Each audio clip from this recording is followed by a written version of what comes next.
So I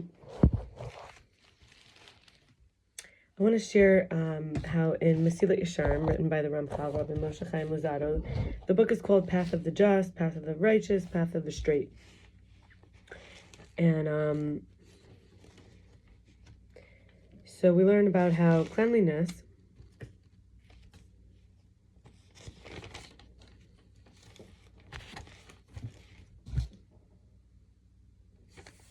is the trait of to be clean of all bad traits, of all sins, not just the familiar sins, but also the ones which our heart is enticed to rationalize, that it's permissible for us. And this is due to the heart being afflicted by desire, because it's not pure of it. So just leaving, like lust itself, leaves a trace of evil, impurifying discernment and unclear vision, and it makes it hard to see sin, let alone the minuscule ones.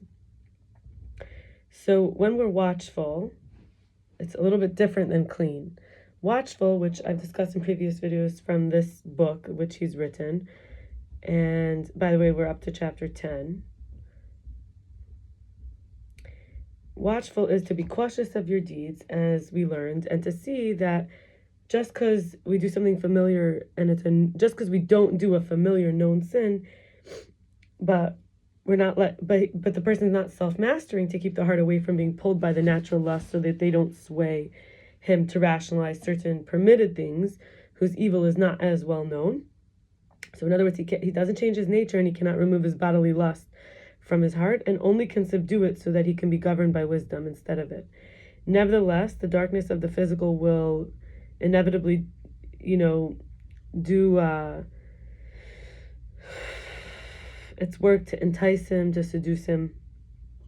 Cleanliness, however, is first with the known sins that you've habituated yourself with zeal by serving Hashem. So you have love and yearning to Hashem strongly grown, and the second nature, habituation, you make a first nature, and you cling with the intellect to the spiritual perfection, eventually attaining perfect clean, which is to be having extinguished the fire of the bodily lust, and the sight is clear and pure, and then you cannot be seduced or deceived by the physical darkness, and that person's deeds will be clean. Only one completely clean from any trace of sin will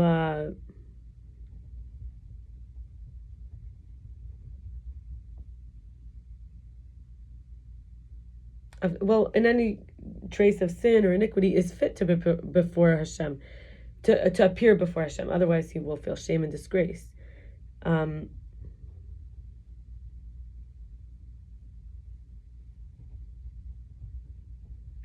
really, Shlemos, wholeness, requires great work to remove the rationalizations that are in concealment.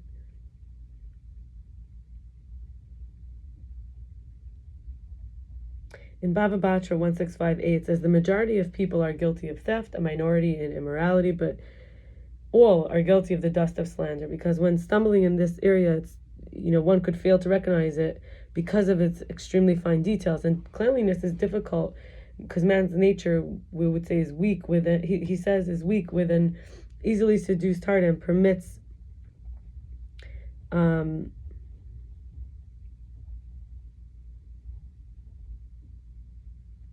for oneself, and someone permits for themselves things that allow for self-deception.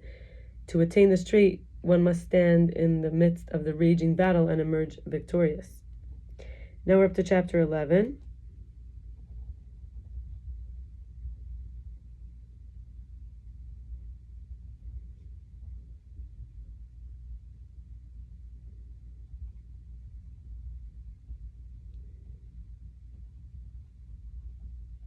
Many particulars of the trait of cleanliness, which would include all the 365 negative commandments, in other words, the prohibitions, to be clean, because those things, for example, would bring in something we don't want. So we say that to be clean of all the branches of the various sins. There's certain ones of the evil, of the sins of the evil inclination, where there's presented more rationalizations, and one has to be extra strong to vanquish the inclination and cleanse oneself from sin. Hashem wants honesty and faithfulness. So cleanliness from theft, even though most people, it says, are not blatant thieves, most can experience a taste of theft in business when they rationalize permission to profit through someone else's loss. Their fellow's loss becomes their profit. So it's Aside for the sin, it's also forbidden, or of theft and oppression, to do anything that will lead to it. So, for example, idling at work with one's own pleasures at time they're supposed to be occupied with their hired work. And it says in Vayikra Rabba 30, when people are doing a mitzvah on someone else's time, even though it's a good deed, woe to the person whose defense attorney has become his prosecutor. So the thing you're trying to do good, you're now not. And the analogy would be flour sticking to the hands when you're kneading, like with the dough. Some with theft, even if you didn't. Same as with theft, even if you didn't intend to. So all this is due to the eyes drawing drawing after his heart, I guess, instead of his heart ruling over his eyes, thereby not allowing them to see as pleasing the things that belong to other people.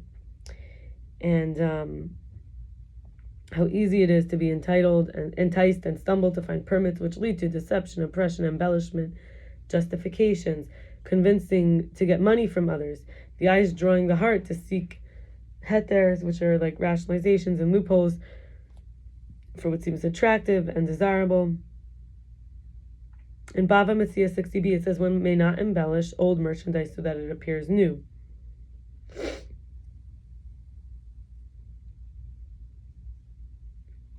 And it says anyone who steals even a pruta is as if he takes his life from him. In devarim 25:16, it says anyone who does all these things, who commits iniquity, is abominable, unjust, hated, condemned, abhorrent. For example, not having honest weights and measures. So the sifrei devarim 25:16, which is the we call them the ones who give commentary. It's forbidden or interpret. It's forbidden to mix fruits from another field, even if they're fresh, even at a lower price. Like someone thinks they're buying from one field and they're misled into thinking. So basically, nothing that's dishonest, good and upright. It's only is to show the prospective buyers the true value of the merchandise. But anything to conceal its defects is called fraud or ona'at, as it says in taanit 7b, that the rains are withheld only because of the sin of theft. Bava Basra 88b, the punishment for dishonest weights.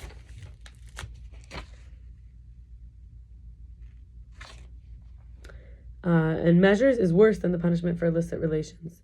And just like the desire for money is very great, so too is its stumbling. And great analysis, so too its stumbling blocks in numerous areas. And,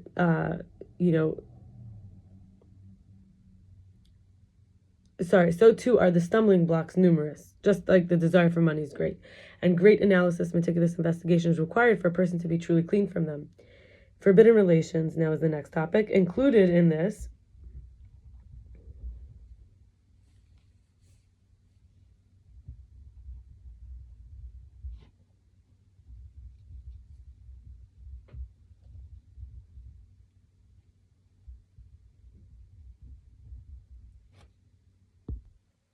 So when it comes to forbidden relations, included in the prohibition is not only the act itself, but even all that draws one close to it. Don't ever draw near to uncover the nakedness. That would be from vayikra, Leviticus 18:6.